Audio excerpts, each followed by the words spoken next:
Hello, my name is Mordekhai Matityahu. This past September 11th was the 10th anniversary of the worst tragedy to hit America in our generation. It was also the 6-month anniversary of the Itamar massacre. I wrote this poem in March, only days after the event it describes. Yet now, as we rapidly approach the Palestinian unilateral declaration of independence, a bid done without any negotiations, any terms for peace, or even a recognition of Israel's right to exist, the points of this poem unfortunately still hold true. This is entitled Itamar.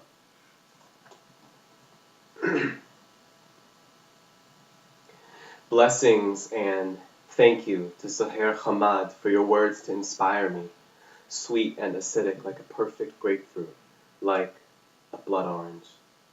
Gentlemen, let us bless. May it be your will, Hashem our God, that there be no distress, grief, or lament on this day of our contentment.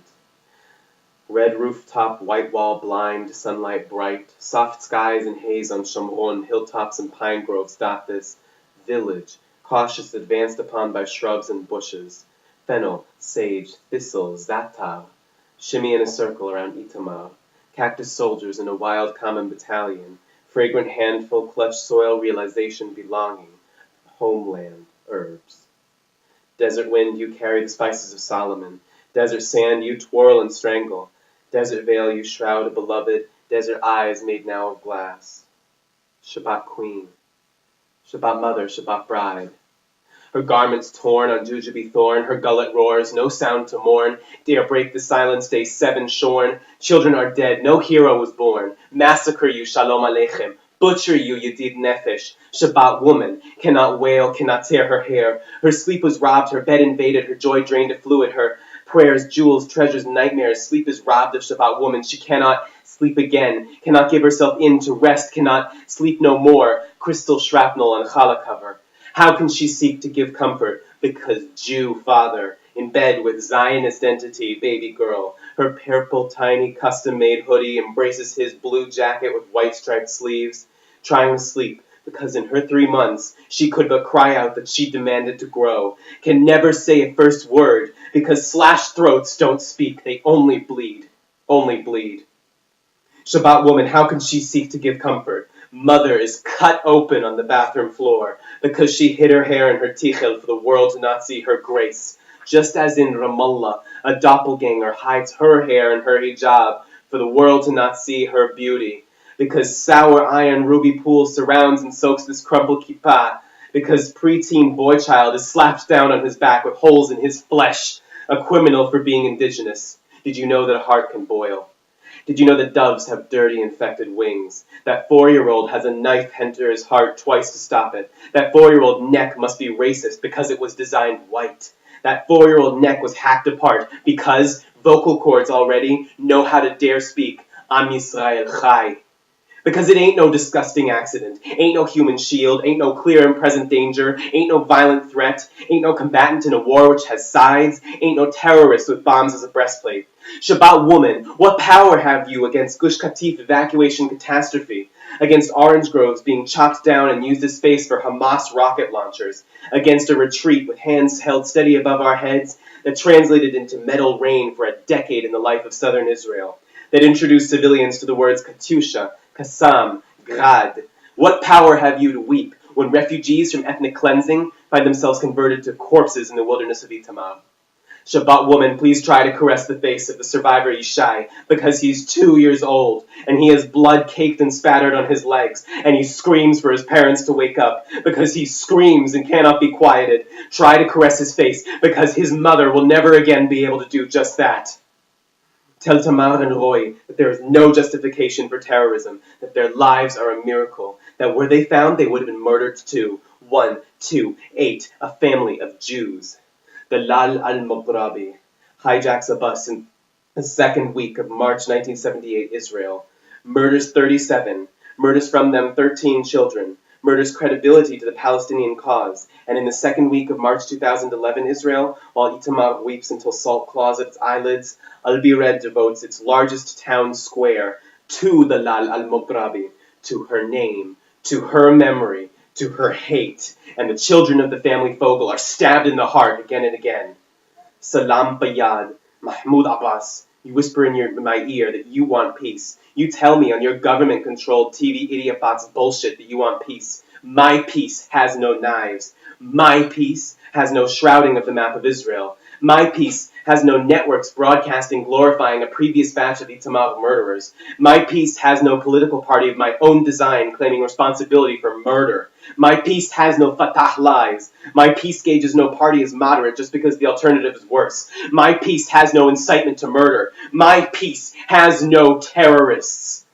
To the people the world has sent into damnation such to be settlers, who CNN and Al Jazeera would rather call settlers than human beings, who Western media can't see as innocent victims in their homeland, but rather the fact that they had it coming to them, that this was an alleged terror attack.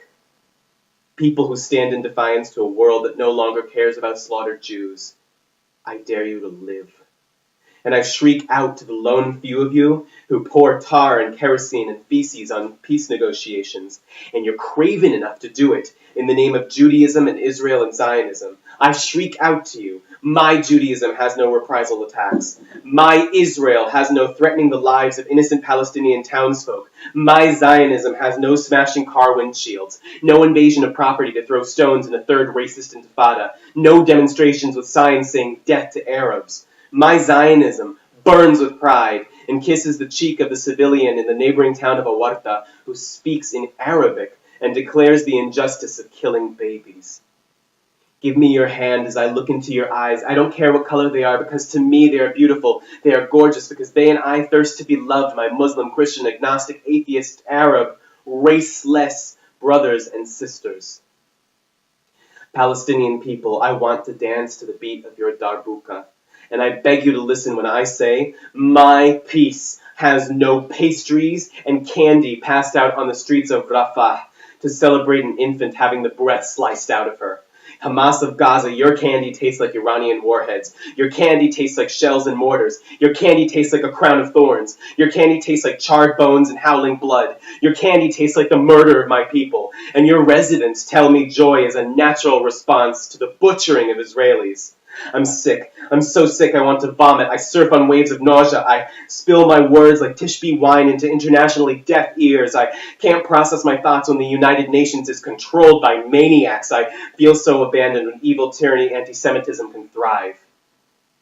I light my candle for Rabbi Udi, for Ruti, his wife, because they now have no tichel, no blue jacket with white striped sleeves, because they now are clothed in black and white talitot. I light my candle for Yoav, for Elad, for baby Hadass, because there are 3 tiny coffins in Givat Shaul that the world doesn't give a fuck to see. I light my candle because nobody is going to do it for me. I don't want no houses built in their honor. I don't want martyrdom to be answered with human growth. I don't want martyrdom to be used for political purposes, even if it makes us seem weak.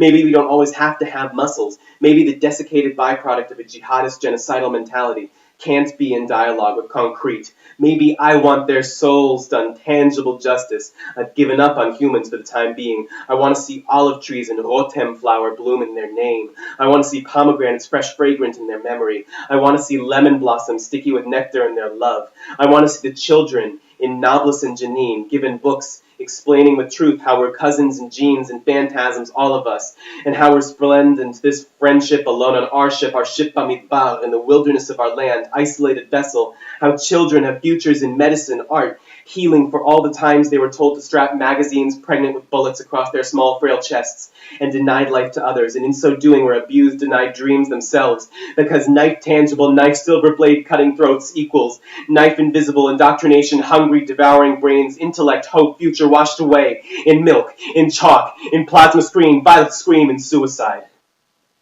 I hold gingerly between fingers limp and natural growth, with a drop of blood, a white cyclamen with a drop of blood. I'm scrubbing, oh God, they're trying to make out of me Lady Macbeth. I scrub until my hands fall off and I go insane. The dolls children left on the floor and did not tidy up are frozen with their beatific smiles. They cannot play without a partner. Shabbat Queen, Shabbat mother, Shabbat bride, Shabbat woman, close your eyes because next Shabbat I want peace.